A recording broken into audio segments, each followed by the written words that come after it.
Hi guys, so on Wednesday Keir Starmer was on fire. He really held Boris Johnson's feet to the flames. Now, while it may be enjoyable for us to watch this, we have to remember that Johnson has a massive majority. But it's good to see the leader of the opposition really on the attack. Now, he will raise in this clip how Boris Johnson had his eye off the ball and made massive blunders when he predicted the resilience of the Afghan forces in the past. This will mean two things. Either Johnson received bad data or he ignored the correct data. Either way, it shows him in a bad light. But Starmer probably had his strongest criticism for the Foreign Secretary, who we know was on holiday at the time. You will see Starmer respond to some of the heckling from the Tory front bench, which he swats away like a fly. Enjoy. It did cut the size of the army, and we did criticise it at the time. The very force that we're now relying on, eye off the ball, astonishingly careless. You were probably on holiday. The question is, why was the Prime Minister so careless? Why did he fail to lead? Mr. Speaker, it comes down to complacency and poor judgment. There was a calculation. I will in a moment, I'm going to make this case.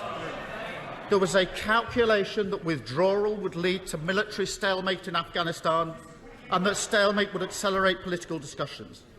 Seeing this in July, members on both sides of this House warned the government, read Hansard, that they may be underestimating the threat of the Taliban. On both sides of the House, that point was made. That was ignored. And the government's preparation for withdrawal were based on a miscalculation of the resilience of the Afghan forces and a staggering complacency about the Taliban threat. The Prime Minister is as guilty as anyone. This Sunday, he said this, and I quote, "We've known for a long time that this was the way things were going." That's what he said on Sunday.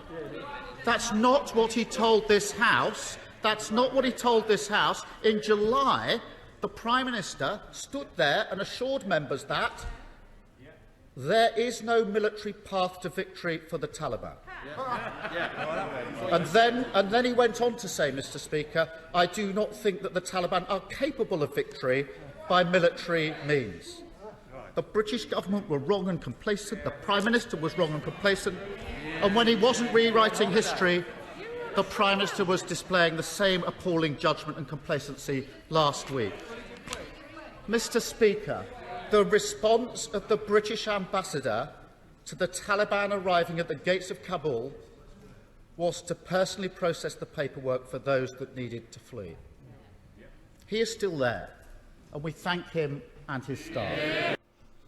I raised this earlier in another video, the Hero of the Week, where the ambassador in Afghanistan was personally processing documentation in order to help not just British nationals, but also Afghans to get out of the country.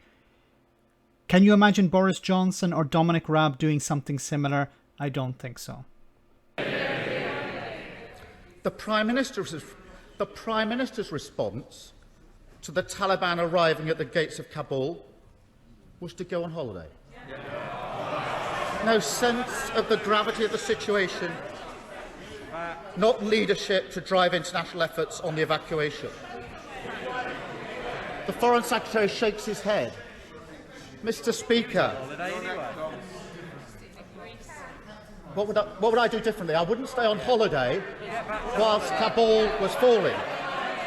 And there are numerous examples of those leaders on both sides of the House who've come back immediately in a time of crisis. The Foreign Secretary stayed on his... He's shouting now. He's shouting now. Silent. It's wonderful because they know that they're caught out. Look at Boris Johnson. He's destroyed. He's like, oh, I've given up. And I've said this before. Boris Johnson treats Parliament as a joke. He treats it as an extension of a debating club. And he doesn't like the rules. He wants to be able to shout down the other side, but he can't do it here. And he has, this idiot beside him who's trying to heckle the leader of the opposition. But heckle him on what? You know that you were on holiday. You know you should have taken the calls. You should be silent. You should keep your head down. You shouldn't be trying to heckle. It's pointless. But it once again demonstrates how these people are so disconnected from reality. They have no understanding of the problems facing ordinary people in Britain, never mind Afghanistan.